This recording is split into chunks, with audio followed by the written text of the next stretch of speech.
ఇది కరక్కాయ. ఆ కరక్కాయ మాత్రలు అందరిలో ఉండేమాట 15 రకాల ప్రాబ్లమ్స్ అంతా వాష్అవుట్ అయిపోయింది అనమాట. 2 మాత్రలు వేసుకుంటే జ్వరం తగ్గిపోయి. కరక్కాయ కంటికి చాలా అద్భుతంగా పనిచేస్తాం. ఇది కరక్కాయ. కరక్కాయ మామూలుగా కన్ను ఆకారంలో ఉంటుంది అన్నమాట. తానికాయ బ్రెయిన్ ఆకారంలో ఉంటాయి, కరక్కాయ కన్ను ఆకారంలో ఉంటుంది. కంటి జబ్బులు బాగా పనిచేస్తుంది. జనరల్గా ఏంటంటే పూర్వం మనలలో కరక్కాయ మాత్రలు ఉండేవన్నమాట, అందరిలో ఉండి. జనరల్గా మనకి జంతికలు చెగుళ్ళు ఎలా చేసుకుంటామో పిండి వంటలు చేసుకున్నట్టే మాత్రలు కూడా చేసుకునేవారు. ఆ కరక్కాయ మాత్రలు అందరిలో ఉండేవన్నమాట, సీసాలు వేసి ఉంచుకునేవారు. ఆ మాత్రలు ఈజీగా అందరికీ లేడీస్ అందరికీ బాగా వచ్చేది పూర్వం. ఈజీగా చేసేవారు అంటే కరక్కాయ మాత్రలు. ఆ కరక్కాయ మాత్రలు ఇంట్లో ఉంటే దాదాపు ఒక 15 రకాల ప్రాబ్లమ్స్, మోషన్స్, హెడేక్, జ్వరాలు, ఈ మెన్సస్ పెయిన్, హెడేక్, ఇలాంటివి ఒక 15 రకాల ప్రాబ్లమ్స్ని ఇంట్లోనే ఫస్ట్ ఎయిడ్ అనమాట తగ్గించుకున్నారు ఆ కరక్కాయ మాత్రలు. కరక్కాయ మాత్రలు చేయడం చాలా సింపుల్, అంటే చాలా ఈజీ. అయితే ఎలా చేస్తారంటే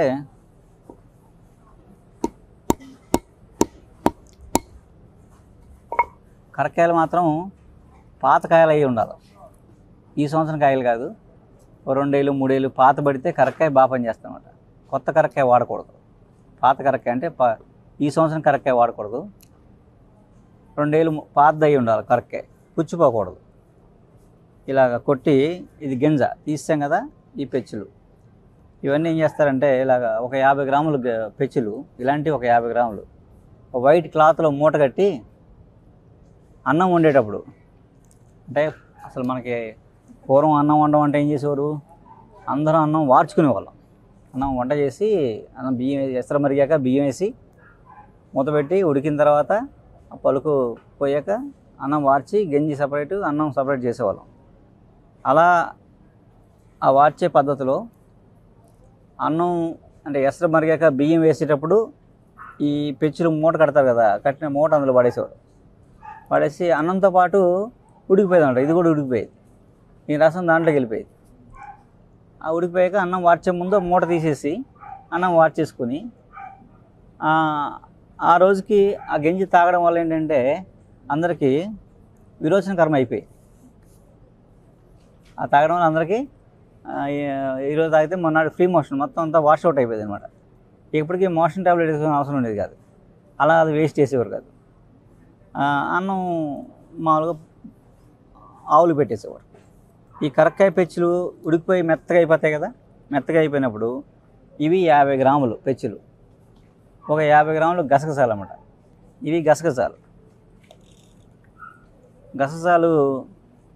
ఒరిజినల్ గసగసాలు ఎలా వస్తాయంటే ఇప్పుడు గసగసాలు కూడా కల్తీ అయిపోయింది. ఇప్పుడు గసగసాలన్నీ గడ్డి గంజలు అమ్మేస్తున్నారు. ఒరిజినల్ గసగసాలు అంటే ఏంటంటున్నారు, నల్లమందు కాయ ఉంటుంది, ఫ్లవర్ అయ్యి కాయ కాస్తుంది. ఆ కాయ పైన ఇలా గీట పెడితే పాలు వస్తాయి. ఆ పాలు ఏమో నల్లమందు, ఆ కాయ లోపలవి గసగసాలు అన్నమాట. కాయ చెదకొడితే గసగసాలు. మనకి కాశ్మీరు, పాకిస్తాన్ ఆ ప్రాంతంలో బాగా పండుతాయి అన్నమాట ఇవి. ఆ కాయలో ఉన్న గింజలే గసగసాలు, అవి ఒరిజినల్. ఆ గసగసాలు మనకి మందులో వాడేవాళ్ళం, అందరిలో ఉండేవి. గసగసాలు 50 గ్రాములు, కరక్కాయ పెచ్చులు ఉడకబెట్టిన 50 గ్రాములు మెత్తగా నూరి, గసగసాలు వేసి మెత్తగా నూరి చిన్న చిన్న మాత్రలు శనగ గింజంత మాత్రలు చేసి ఎండబెట్టేసేవారు. నేను ఎండబెట్టి 2 రోజులు 1 గంట ఎండలో పెట్టేసి సీసాలు వేసుకున్నారు. అవి ఎక్కువ కాలం ఉండేవి, 1 సంవత్సరం 2 సంవత్సరాలు నిల్వ ఉంటాయి, పాడవు అనమాట. ఆ మాత్రల్ని మోషన్స్ అవుతున్నాయి అనుకోండి, మజ్జిగలు వేసి ఇచ్చేవారన్నమాట. అంటే 10 ఏళ్ళ లోపు పిల్లలు అయితే 1 ట్యాబ్లెట్, 10 ఏళ్ళు దాటిన వాళ్ళకైతే 2 ట్యాబ్లెట్లు. ఆ మోషన్ అయినప్పుడల్లా మజ్జిగతో వేసుకున్నారు. 1 డోసులో అయితే 2 డోసుల్లో మోషన్స్ తగ్గిపోయేవి. అదే జ్వరం వచ్చిందనుకోండి, కరక్కాయ మాత్రల్ని జ్వరం వచ్చిందనుకోండి, జీలకర్ర కషాయం, జీలకర్ర 1 కప్పు నీళ్ళు, 1 చెంచా జీలకర్ర వేసి మరగబెట్టి సగానికి ఆ జీలకర్ర కషాయంతో 2 మాత్రలు వేసుకుంటే జ్వరం తగ్గిపోయింది. అదే కరక్కాయ మాత్రలు. అలాగే మెన్సెస్ పెయిన్ వస్తుంది అనుకోండి, నెలసరి నొప్పిలో బెల్లం అలా ఉండ చేసి అందులో టాబ్లెట్ పెట్టి వేసుకున్నారు అనమాట. పొద్దున ఒకటి, మధ్యాహ్నం ఒకటి, సాయంత్రం ఒకటి. ఆ పీరియడ్ అయినప్పుడు ఆ 3 డేస్ వేస్తే పెయిన్ తగ్గిపోయింది. ఒక 3 మంత్స్ కంటిన్యూ చేస్తే ఇంకా లైఫ్లో వాళ్ళకి మెన్సెస్ పెయిన్ వచ్చేది కాదు. ఇదే కరెక్ట్గా మాత్రం.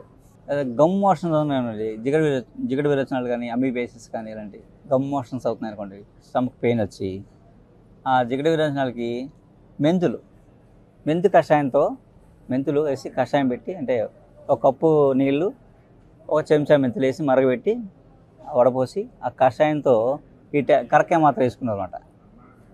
వేసుకుంటే గమ్ మోషన్ తగ్గిపోయి, మోషన్ అవగానే ఒక టాబ్లెట్ వేసేవారు, తగ్గిపోయేది.